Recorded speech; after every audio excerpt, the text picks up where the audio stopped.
Welcome to the Business Restructuring Podcast with Parkins and Rubio. Welcome to the Business Restructuring Podcast with Parkins and Rubio. Lenard Parkins and Charles Rubio are corporate bankruptcy and financial restructuring attorneys with offices in Houston and New York. They represent companies, lenders, and stakeholders in complex restructurings where litigation risk and financial pressure intersect. I'm Shamika Rhymes, and today we're continuing the conversation and the series From Defense to Offense, Strategic Playbooks for Companies Under Pressure, with a conversation about building and executing a plan that positions the business for the future. Welcome back. Thank you, Shamika. Great to see you. Good to see you both. Well, what shifts once a company moves from stabilization into actually building a plan of reorganization?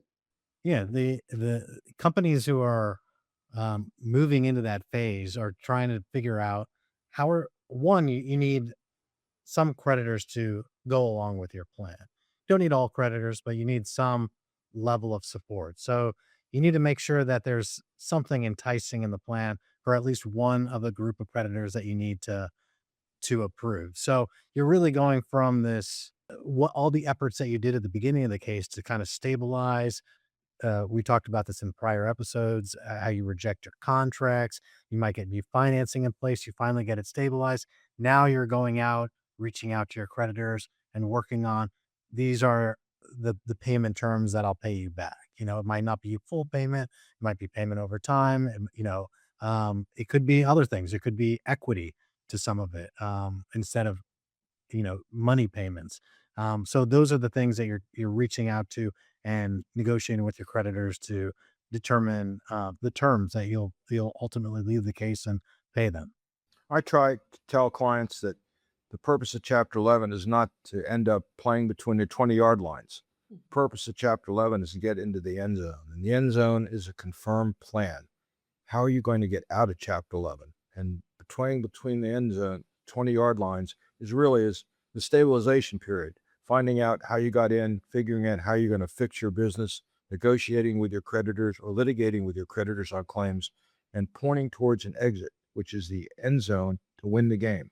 And winning the game is confirming a plan where the company exits Chapter 11, presumably operating, and pays its claims and creditors that it owed pre-bankruptcy and goes forward successfully, restructuring its debts with a revised capital structure, whether debt and equity, leases, etc., all restructured such that the company's cash generating capabilities matches its debt requirement capabilities versus what probably existed pre-bankruptcy, which is its cash flow capabilities was not necessarily sufficient to pay its debt capabilities. So once that's reconciled, once the business is restructured with that target in mind, you put together a plan of reorganization. Much of it's negotiated. Some of it may be litigated under provisions of the Bankruptcy Code. Not all creditors have to agree. Sometimes you can force creditors to agree to go along with the plan under what's called Cram down, which is another technical issue, which is many episodes of discussion, not today. But not all creditors have to agree, but you can compel a plan to be confirmed, even if some creditors don't agree under certain provisions of the Bankruptcy Code, which is one of the beauties of the Bankruptcy Code, that there's still avenues to force confirmation of the plan, even if all creditors don't agree. But as Charles said, you need to have some allies. Part of your structuring of what you're doing back and forth between the 20-yard lines is to find some allies to support your bankruptcy exit, to support your plan, and to vote on your plan, ultimately getting out of Chapter 11. So that's the goal, getting out successfully, not getting in successfully. That's an easy thing, jump off the cliff. Getting out successfully with a profitable company, with management in place, with employees in place, with jobs preserved as best as possible, is the ultimate goal of a Chapter 11 case. Okay. I feel like I should continue with the football analogy. Now, once you've got the ball, the plan functions as a binding deal across stakeholders. How does that structure bring competing interests into alignment? Yeah, I mean, if you look at the alternative to a Chapter 11 plan, it's likely a liquidation. So these creditors would just be getting their pro rata share of the liquidated value of the assets of the company. Now, what Chapter 11 does is it improves that really for all stakeholders, because one, there's this rule for confirming a planned best interest of the creditors test, where you have to give the creditors something better than they would get in a liquidation scenario. So right off the bat, they're better from that perspective. Another thing is that a lot of these companies, a lot of the trade creditors want to continue doing business.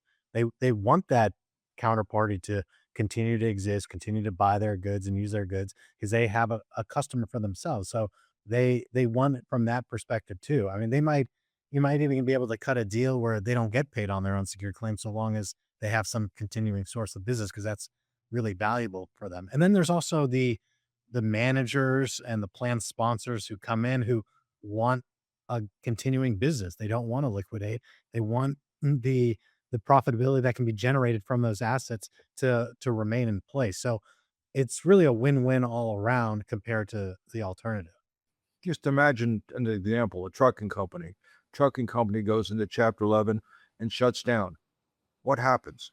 No people supply it gasoline, no people supply it tires, no people supply it anything to run the trucks or supply the operations. So that supply chain of creditors, of vendors, loses out of a customer.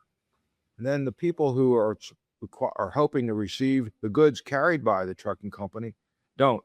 So you need more trucking companies or alternative trucking companies to carry the goods. The drivers lose their jobs. The management lose their jobs. It's not a really good picture for everybody involved. And as Charles says, sometimes creditors don't get a big return, but sometimes they get a healthy company to do business with tomorrow and make profits on tomorrow's sales. And that's very important for companies to have that opportunity, even if they don't get a material recovery from their pre-petition bankruptcy claims. Well, this question may kind of overlap what we're just talking about, but creditor recoveries must be balanced with long-term viability. So how do companies navigate that tension while designing the plan? Yeah, this is definitely a source of tension in a case. Because the debtors have to make a plan.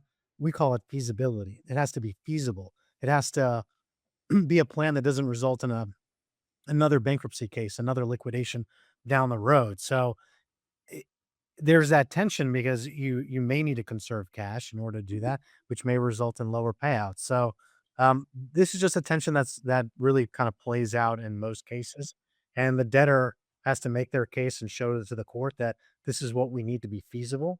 And so long as we're meeting the other conditions, like I said, best interest of the creditors test, they're still making more than they would in a liquidation. It's still beneficial to the creditor. So the debtor just has to go and make their case. Oftentimes they use experts in order to present to the court what a 5-year cash flow projections on a case would look like, and to demonstrate that it is actually a feasible plan.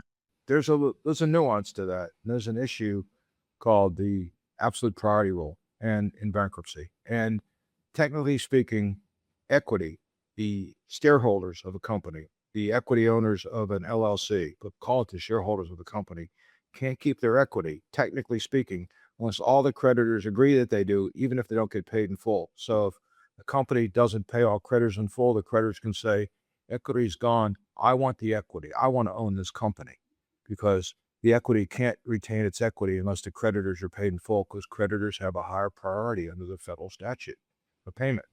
So even in those circumstances where equity creditors not being paid in full and the creditors say, hey, I want to own the equity, equity has a way to preserve itself. It can buy back in, basically, buy back in with new value necessary to fund the plan and preserve itself by putting a new investment in the reorganized company. So there's ways to preserve equity, even if creditors are hollering and say, equity's out, I'm not getting paid in full.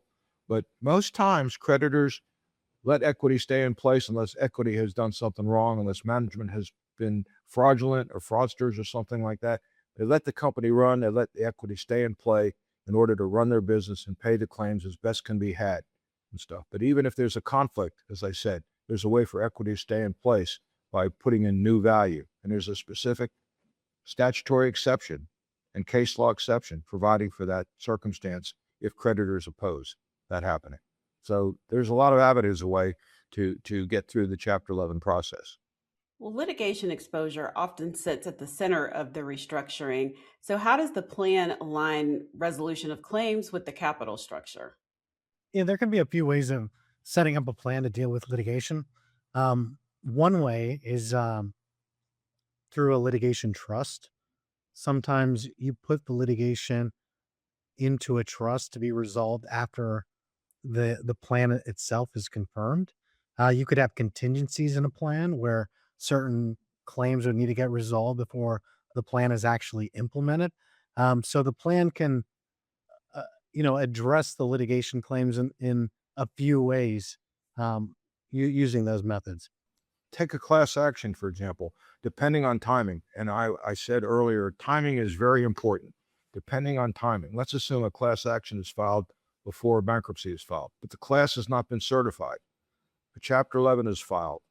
Chances are that class will not be certified. Chances are the class plaintiff lawyers will not get class plaintiff lawyer status. And all of these members of the class will have to file a proof of claim individually. Okay, or there might be a group claim for the same creditors in similar standing, and no claims will be resolved through claim resolution process rather than a class action process.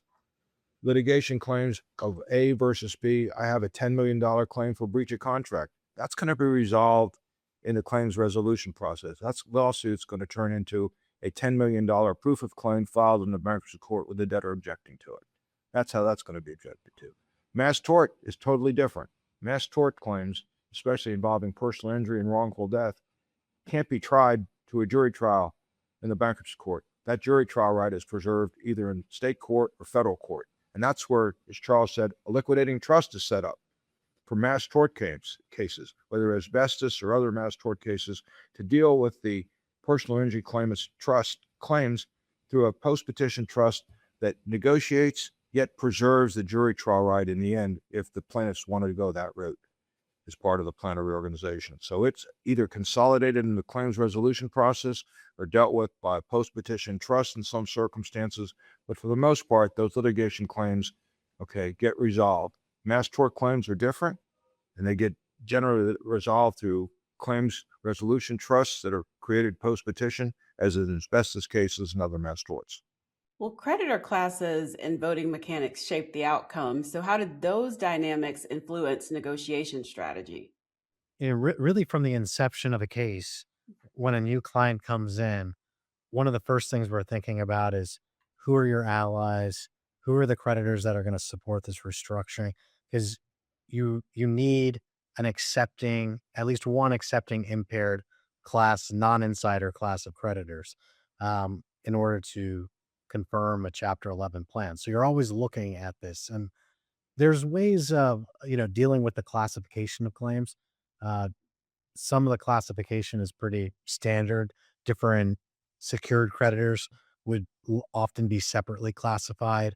The general unsecured creditors would often be classified. You might have groups within that, and you can set the own classification scheme in order to try to get this impaired accepting class to some extent. But that's a big issue right from the beginning, is making sure you have your allies there who will be supportive of the plan, which is one of the necessary conditions to ultimately confirming it. That's why I said when you file Chapter 11, you have to look at the end zone 100 yards away. You have to figure out how you're going to get into that end zone and win the game. And part of that is identifying what classes of creditors early on.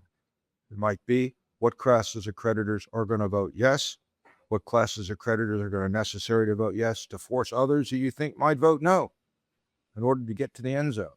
All this requires planning. That's why timing of your decision to file Chapter 11, to make it effective, to make it a winning game, to make it a winning chess gambit, is very important. Waiting too late oftentimes impairs your ability to have the flexibility to take full advantage of Chapter 11. Well, committees, lenders, and other stakeholders all play a role.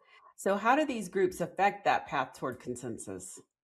Each of these groups is looking out for their own interest. You have the secured creditors who have collateral. They're thinking of their adequate protection. So the debtor's using their collateral during the case. So they want to be compensated for that use as their collateral decreases in value. You have the general unsecured creditors who are represented by a committee, a statutory committee appointed in Chapter 11 cases. So they're just looking at the recovery for the general unsecured creditors. So, you have these various stakeholders, and the debtor is squarely in the middle of all of these different parties who all have slightly different interests. But again, at the end of the day, you have this argument in this position that if we can emerge from this case and it's a going concern, then it's better than a liquidation. And that's the thing that really ties all of this together. Even though everyone has their own kind of distinct interests, you have this underlying theme of